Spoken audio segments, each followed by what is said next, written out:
Alright, so chapter 10 was about long-term or plant assets. So the difference between a long-term asset and a short-term asset is that we expect to utilize a long-term asset over several years versus just 1 year. An example of a short-term asset would be cash, right? Because we can use that at any time during the year, any time during the day. Accounts receivable. Hopefully, we'll collect all of our accounts receivable within a year. Things like that, short-term assets. Long-term assets are going to be things that you expect to use for more than 1 year. So that's going to be things like buildings, equipment,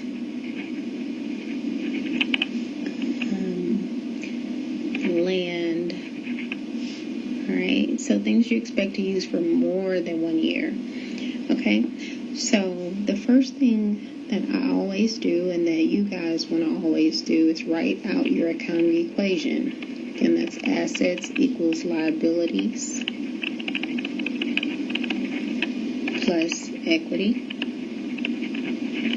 All right, so again, we talked about our assets. These are assets here. Liabilities are going to be things like payables, unearned revenues. Unearned revenues means that you got paid in advance for work that you have not done yet. Our equity is going to include owner's capital. So whenever an owner invests into their own company, owner withdrawals. So that might be when an investor takes money out of their company. Revenues and expenses. And the next thing we want to do is talk about our debits and credits. Debits on the left, credits on the right. Okay, on the left side of my accounting equation, I have my assets. On the right side, I have my liabilities and equity. Okay, so this means that if my debits are on the left, then my assets are on the left. So when I increase my assets, when I have more cash, when I have a higher accounts receivable, when I purchase a building, my assets are going up, so that means I debit that account. Okay? When I get rid of my cash, or get rid of my building, or get rid of my equipment, or any of my assets, then I'm going to reduce those assets with the credit.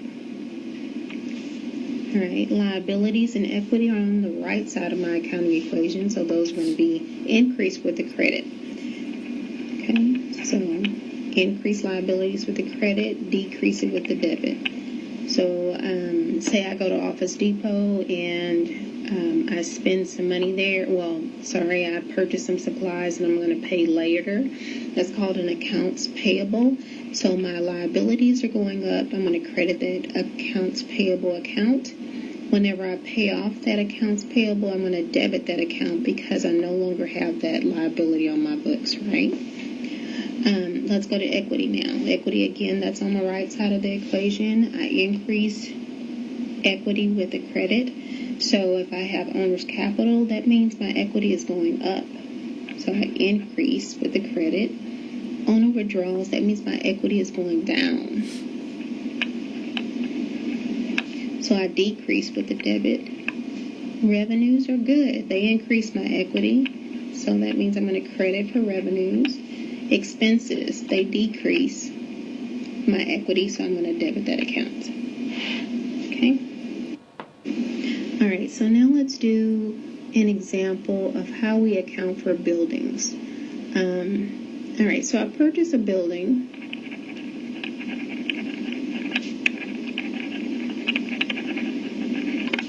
For $50,000 in cash. Now, we are under GAAP, which generally accepted accounting principles. This means that we can't expense our building, right? So we don't have something called debit building expense, credit cash. That's a no-no, right? What we do have is building as an asset, and we're going to recognize the cost of that asset over time. Okay? So when we recognize it over time, that means we are going to depreciate. And it's an accounting term called depreciate. Not the same as finance, which means the value goes down, the market value goes down. We're talking about accounting, which is that you recognize or you expense a portion of the cost of the equipment over time. All right? So let's go back to this example we have here. Let's say this happened on April the 1st. We have a building that we purchased for $50,000 in cash. Salvage value of $10,000 and a life of 10 years. Meaning that I'm expecting to use this building for 10 years, which is a low estimate, but we're just being simple. All right, so how would I figure out what my depreciation expense should be? How much should I recognize as an expense on my income statement this year? Okay, so the way that I figure that out is I'm going to take the cost minus the salvage value divided by the life. Okay. So my cost is $50,000 minus the salvage value of $10,000 divided by the life of 10 years. So how much is that? $4,000 per year. So I'm going to recognize $4,000 of cost for every year for 10 years. Okay? Now remember, I've only had this asset for 9 months. From April the 1st to December 31st, that's 9 months. We count the whole month of April. The only months that we did not have it is January, February, and March. So 3 months of the year we didn't have the building. We had it for the other 9 months. Okay?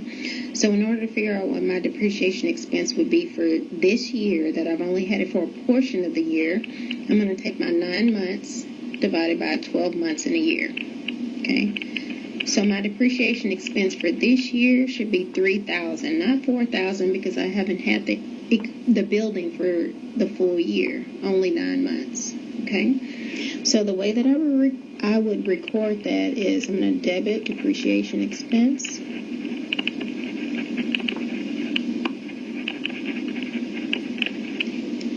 for $3,000 and credit accumulated depreciation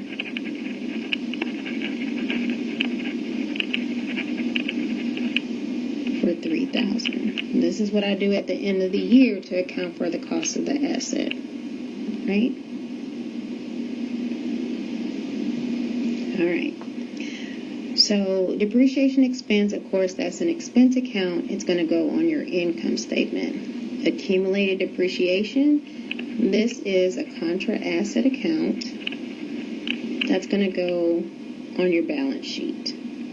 Okay? Contra asset means the opposite of an asset, so we normally debit assets, so we're going to credit any contra assets that we have.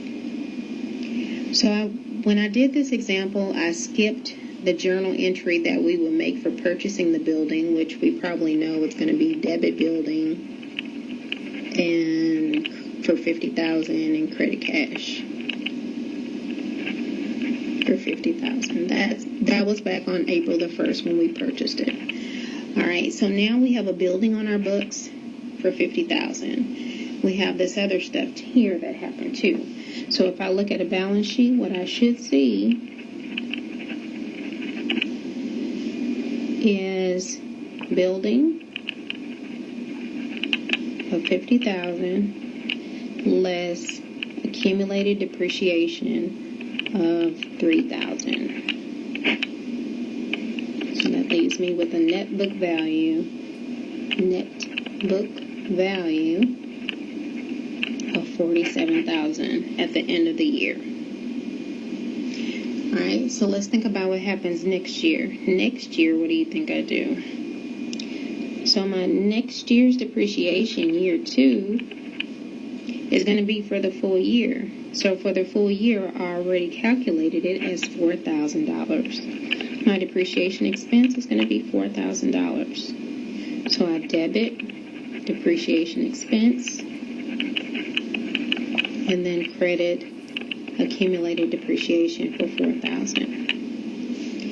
Depreciation expense is an expense account that's going to go on your income statement. Again, accumulated depreciation, that's a contra asset that's going to go on your balance sheet. So the only balance sheet changes that I had for year 2 was just this amount here. My building is still $50,000. The only change that I've made to an account is to my accumulated depreciation account, right? I didn't change equipment or anything else. I just need to look at what my journal entry was, which means that I changed accumulated depreciation, not equipment. So if I look at a balance sheet now,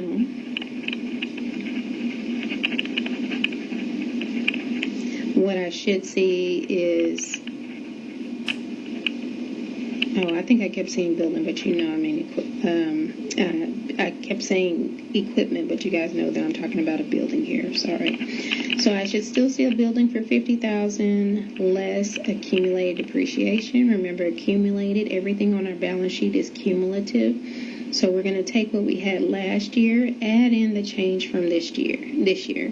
So we have 2 credits. One was a credit of $3,000 from last year. Now I have a credit of $4,000.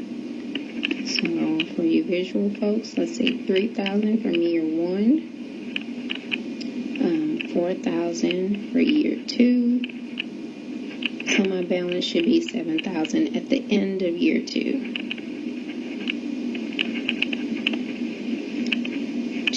That's accumulated depreciation of $7,000. Now at the end of year 2, my net book value is $43,000.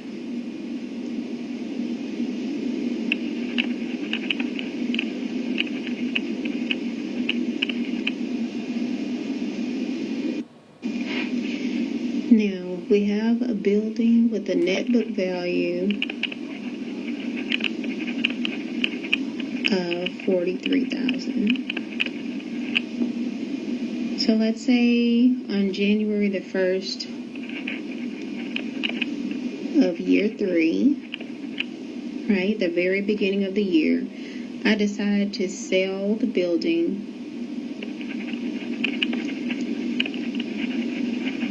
for $50,000. Okay.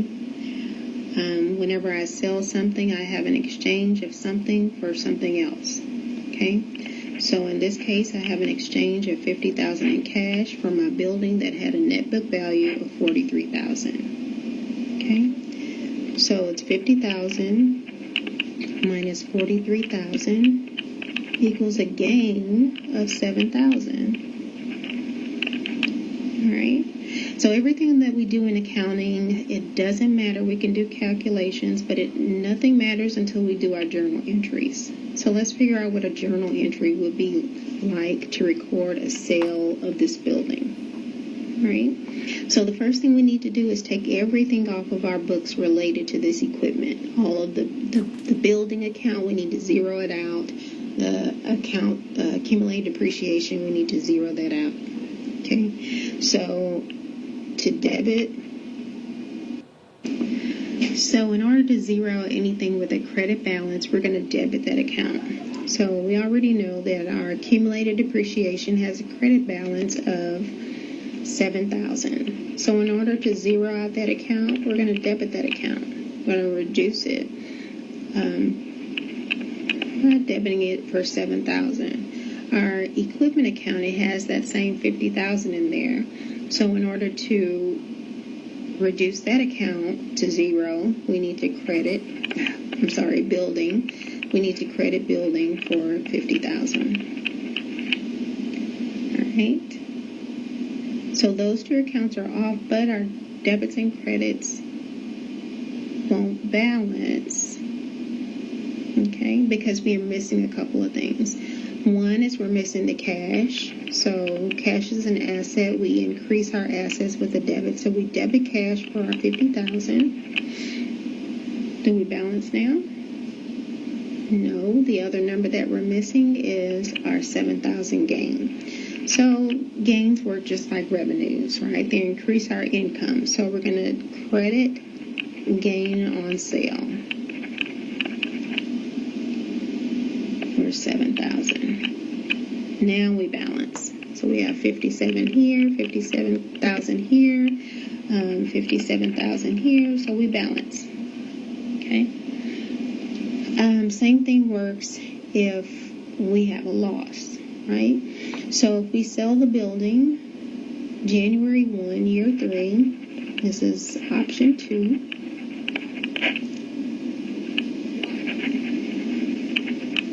We sell the building for $40,000 in cash. Okay. So we're receiving $40,000 in cash for a building with a net book value of $43,000. So that means we have a loss of $3,000. Okay. Still, we need to take off everything on our books related to the building. So we're going to we're going to debit accumulated depreciation for that $7,000. We're going to credit our building for $50,000. What else? We're going to debit our cash. We still receive the cash, so we're going to debit that for $40,000. All right. Do we balance? No, we're missing the loss. So we also need to add this debit loss on sale of $3,000. So now we balance. So we have $50,000 here and $50,000 here.